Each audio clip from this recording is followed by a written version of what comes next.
Bonjour à tous et à toutes, nouvelle vidéo sur mes pigeons.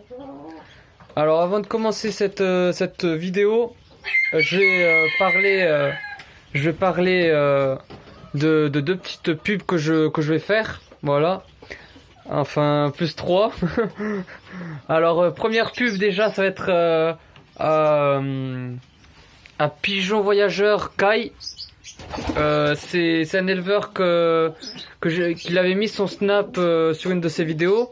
Je l'ai ajouté et on a discuté. Il m'a donné pas mal de conseils, comme le conseil de l'eau de cet abreuvoir là. D'ailleurs, qu'il va falloir que je nettoie. Pour l'instant, ils s'habituent pas trop les pigeons. J'en ai vu 2 ou 3 qui sont allés là. Du coup, j'ai retiré l'autre abreuvoir et là, je pense que ça va un peu mieux. Ils commencent à s'habituer. Et je vais peut-être du coup acheter un comme ça, mais pour les graines, parce que vous voyez là, tout ce qui est gaspillé là. En plus, j'ai pas tellement le temps de. Du coup, j'y mets un peu à l'arrache. Je mets tout, je mets 1 kilo, voilà. En moyenne, c'est pour tout le monde. Mais ça aussi, il va falloir que je m'habitue à réduire les doses. Voilà. Deuxième personne qui m'a beaucoup aidé et m'a motivé parce que j'ai eu une période où ça a été un petit peu délicat. C'est l'ami à mon père qui est colombophile. D'ailleurs, c'est celui qui m'a donné les pigeons écaillés. Je suis allé chez lui, du coup j'ai vu ses pigeons. Il m'a donné quelques astuces. Voilà. J'essaierai peut-être de vous les partager. Je vais voir si j'ai le temps. D'ailleurs, il y a un truc que j'ai pas fait et il va falloir que je fasse. Voilà. Et aussi, hier, j'ai eu l'agréable rencontre d'être au téléphone avec Exotic 30.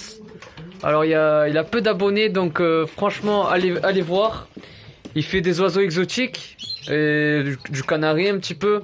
Mais surtout aussi, il a été pendant 10 ans colombophile. Donc, et il a même passé au journal du coup de sa ville.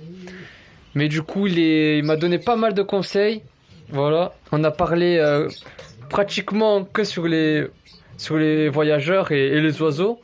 Donc, c'est super sympa de sa part. Donc, allez voir sa chaîne. Voilà, je vais vous mettre la dernière vidéo qu'il a fait dans la description. Voilà. Et il a aussi un blog. Donc je pense que c'est Exotique 30 420. Je pense que c'est ça. Je vais peut-être, si je me suis trompé, je mettrai le site dans les commentaires. Voilà. Son blog en plus qui est super intéressant parce qu'il va démontrer sa partie d'élevage et en plus il a commencé jeune, donc un petit peu comme moi, j'ai aussi commencé jeune, donc il a gagné en plus des prix avec ses pigeons, je pense, donc c'est pas n'importe quoi. Si vous avez des questions sur les pigeons et tout ça, voilà, moi il y a encore sur les exotiques ça va, mais sur les pigeons il y a pas mal de choses que je connais pas, donc il y a beaucoup d'informations bonnes à savoir, voilà, comme comment les faire voler à l'extérieur, parce que moi vous savez que ils sont jamais volés en extérieur. Voilà. Et aussi n'hésitez pas à aller voir la chaîne de Passion des animaux. Elle fait des pigeons voyageurs. D'ailleurs j'attends ta vidéo. Et aussi pour Pigeon Voyageur Kai, j'attends ta vidéo. Voilà.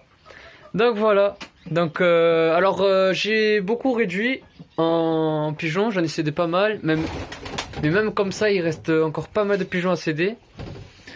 Comme celui-ci, c'est bien dommage parce que vous voyez il a un beau gris là. Vous voyez, très joli, mais le problème c'est que c'est un mâle.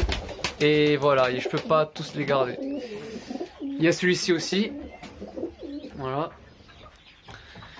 Celui-là. Et du coup, peut-être ce couple-là. Le mâle marron huppé avec celle-ci. Parce que simplement ces deux, je voulais former le couple comme ça, sauf que les deux femelles se mettent ensemble.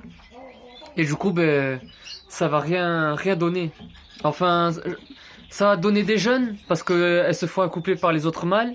Mais le problème, c'est que, un bout d'un moment, surtout pour les pigeons voyageurs, la femelle, elle arrête de nourrir pour répondre à côté.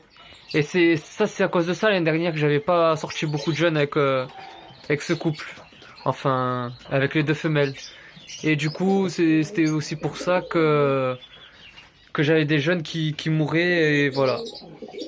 Donc, et du coup, la deuxième femelle, la marron là, j'irai la mettre avec celui-là. Voilà, ce gros mâle. En plus, vous vous rappelez, cette femelle là, elle me nourrissait des jeunes. En plus, elle m'a fini de sevrer celui-là. Donc, très bonne mère, c'est pour ça que je la garde. Et celle-ci, ça me fait de la peine aussi, mais je vais essayer de trouver quelqu'un qui va les vouloir et qui va bien s'en occuper. Et peut-être après, je vais lui faire un échange, je vais lui proposer d'après échanger par la suite.